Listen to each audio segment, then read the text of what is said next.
paper we can use until the end of the month. My mom married him 6 years ago. That's how long we've had to tolerate this guy's stinginess.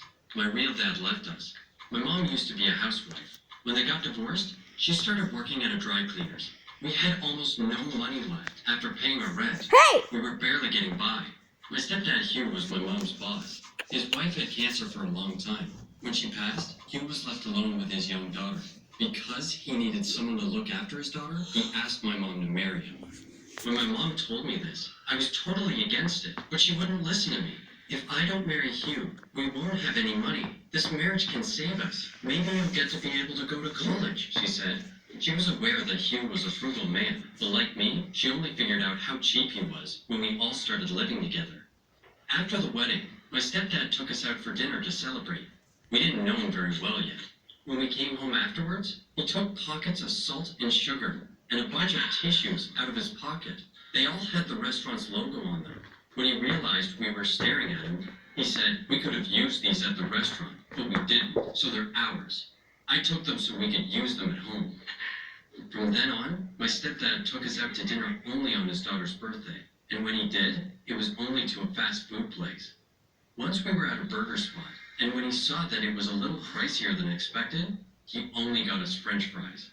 Another time, when we went to a fried chicken place, after we ate, he asked for a to-go bag for the bones.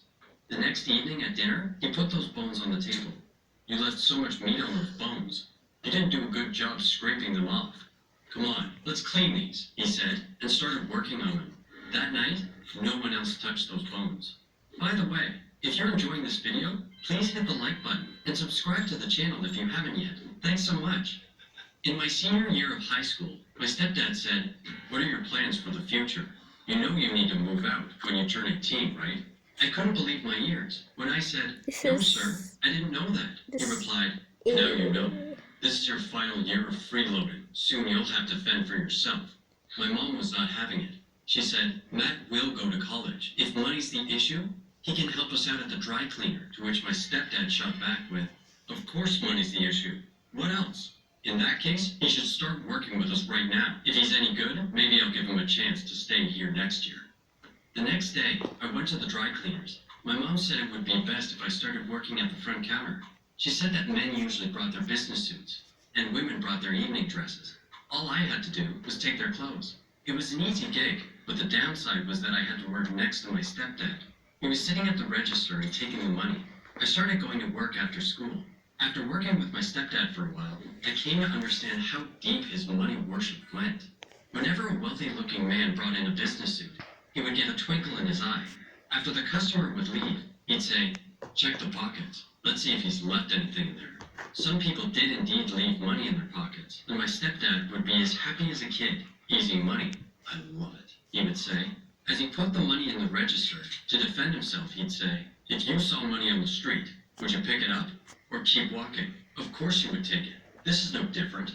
If the person who brought in a suit was middle class, he'd look down on them and say, "These losers either have dirty tissues or lottery tickets in their pockets. They spend their lives dreaming." Unfortunately, he'd be right. We would never find any money in their pockets. Once we found a football ticket in a jacket, I was annoyed that my stepdad was right again. In the other pocket, there was a piece of paper. When I opened it, I saw that it was a hospital bill. It was for a lot of money. I